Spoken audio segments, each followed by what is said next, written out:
Bienvenidos al curso de filosofía del profesor Alberto. Hoy hablaremos de Demócrito, el destino y de Sócrates. Comencemos con Demócrito, quien es considerado el último gran filósofo de la naturaleza. Él estaba de acuerdo en que los cambios en la naturaleza no se debían a que las cosas realmente cambiaran. Por tanto, suponía que todo está construido por unas piezas pequeñas e indivisibles, a las que llamó átomos. Estos átomos son como los ladrillos de la naturaleza y son eternos. Existen un sinfín de diferentes átomos. Algunos son redondos y lisos, otros irregulares y torcidos. Cuando un cuerpo muere y se desintegra, sus átomos se dispersan y pueden utilizarse de nuevo en otro cuerpo. Es un poco parecido a las piezas de Lego. Tienen entrantes y salientes, formas y tamaños diferentes y son macizas e impenetrables. Por eso pueden unirse y formar todas las figuras posibles. Hoy podemos afirmar que la teoría de Demócrito es básicamente correcta. La naturaleza está compuesta por átomos que se unen y que vuelven a separarse. Por ejemplo, un átomo de hidrógeno que está asentado dentro de una célula en la punta de mi nariz, alguna vez perteneció a la trompa de un elefante. Aunque hoy sabemos que los átomos pueden dividirse en partículas elementales como protones, neutrones o electrones, los físicos están de acuerdo en que tiene que haber unas partes mínimas de las que esté hecho el mundo. Para Demócrito no había ninguna fuerza o espíritu que interviniera en los procesos de la naturaleza. Solo existen los átomos y el espacio vacío. Por eso le llamamos materialista. Tampoco existe ninguna intención detrás de los movimientos de los átomos, y todo ocurre mecánicamente. Para explicar las sensaciones, Demócrito decía que cuando captamos algo con nuestros sentidos, se debe a los movimientos de los átomos en el espacio vacío.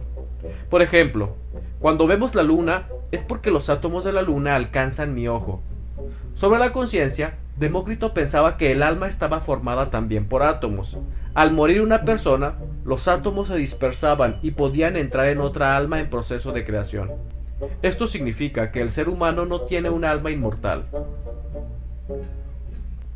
Hemos visto que los filósofos buscaron explicaciones naturales a cuestiones que solían explicarse mediante los mitos, pero también hubo otros campos que había que despejar de las viejas supersticiones. En lo que se refiere a estar enfermo o sano y a los acontecimientos políticos, los griegos tenían una gran fe en el destino. Por fe en el destino se entiende que todo está determinado de antemano. Los griegos creían que uno puede llegar a conocer su destino a través del oráculo de Delfos.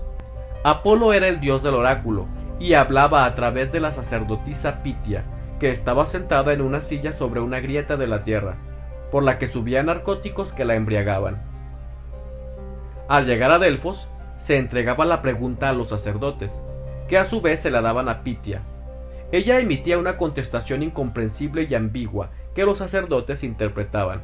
Muchos jefes de Estado no se atrevían a declarar la guerra u otras decisiones importantes antes de consultar el oráculo. Encima del templo de Delfos había una famosa inscripción: «Conócete a ti mismo», que significaba que el ser humano es solo eso, y que no puede escapar de su destino. Existen muchas historias de personas que fueron alcanzadas por su destino. Muchas se escribieron en las tragedias. El ejemplo más famoso es la historia del rey Edipo. Por aquella época, de la misma manera en que los filósofos griegos intentaban buscar explicaciones naturales, iba formándose una ciencia de la historia que intentaba encontrar causas naturales a los acontecimientos. Los historiadores griegos más famosos fueron Heródoto y Tucídides. En cuanto a las enfermedades, por esa época surgió la ciencia griega de la medicina, que a su vez intentaba encontrar explicaciones naturales a las enfermedades y al estado de salud. Se dice que Hipócrates fue el fundador de la medicina. Con estas tres ciencias, filosofía, historia y medicina, se rompía con la concepción mítica del mundo. Ahora conoceremos a los tres filósofos más grandes de la antigüedad, y muy importantes para la civilización occidental: Sócrates, Platón y Aristóteles. A los filósofos de la naturaleza se les conoce como presocráticos, porque vivieron antes que Sócrates. En cuanto a lo geográfico, Sócrates es el primer filósofo nacido en Atenas, que se había convertido en el centro cultural del mundo griego. Allí el interés comenzó a centrarse en el ser humano y en su lugar en la sociedad. En Atenas se iba desarrollando una democracia con asamblea popular y tribunales de justicia. Ahora bien, para participar en la democracia era necesaria la formación del pueblo, en especial la retórica. Los sofistas eran un grupo de profesores y filósofos errantes que se ganaban la vida enseñando a los ciudadanos. Al igual que los filósofos de la naturaleza, criticaban los métodos tradicionales, pero opinaban que los seres humanos no serían capaces de encontrar las respuestas a todos los enigmas. En cambio, lo que sí era seguro es que el ser humano estaba obligado a convivir en la sociedad. Por eso, el centro de la reflexión filosófica debería ser el hombre. El sofista Protágoras decía que el hombre es la medida de todas las cosas. Cuando le preguntaron si creía en los dioses griegos, respondió que el asunto era complicado y la vida humana breve. Finalmente, al ser profesores errantes, los sofistas conocieron costumbres y leyes distintas. Por eso opinaban que no había normas absolutas sobre lo que era correcto o erróneo, pues todo está relacionado con las costumbres de la sociedad en la que se vive. Sócrates, por su parte, intentó mostrar que sí existen algunas normas absolutas y universales. Sócrates nació en Atenas y pasó la mayor parte de su vida conversando con la gente por calles y plazas. Se dice que era bajito y gordo, con ojos saltones y nariz respingona, y aunque no escribió nada, es uno de los filósofos que ha ejercido mayor influencia sobre el pensamiento europeo. Su vida la conocemos a través de Platón, que fue su alumno, y en muchos de sus diálogos utilizaba a Sócrates como portavoz. El objetivo de Sócrates no era enseñar a la gente, más bien daba la impresión de que aprendía de ellos al conversar. En el transcurso de la conversación, seguía a su interlocutor y le hacía ver los fallos de su razonamiento. Sócrates comparaba su propia actividad con el arte de parir de la comadrona. Él consideraba que su misión era ayudar a las personas a parir la comprensión, porque el verdadero conocimiento viene del interior de cada uno. Sócrates, pues, se hacía el ignorante. Es lo que llamamos la ironía socrática. Un encuentro con él podría significar quedar en ridículo ante el público. Por lo tanto, a la larga, Sócrates podría resultar molesto para quienes tenían el poder en la sociedad. Sócrates solía decir que tenía una voz divina en su interior. Por ejemplo, estaba en desacuerdo en condenar a alguien a muerte o delatar a adversarios políticos. Valoraba su propia conciencia incluso más que la vida. En el año 399 a.C., fue acusado de introducir nuevos dioses y de llevar a la juventud por caminos equivocados.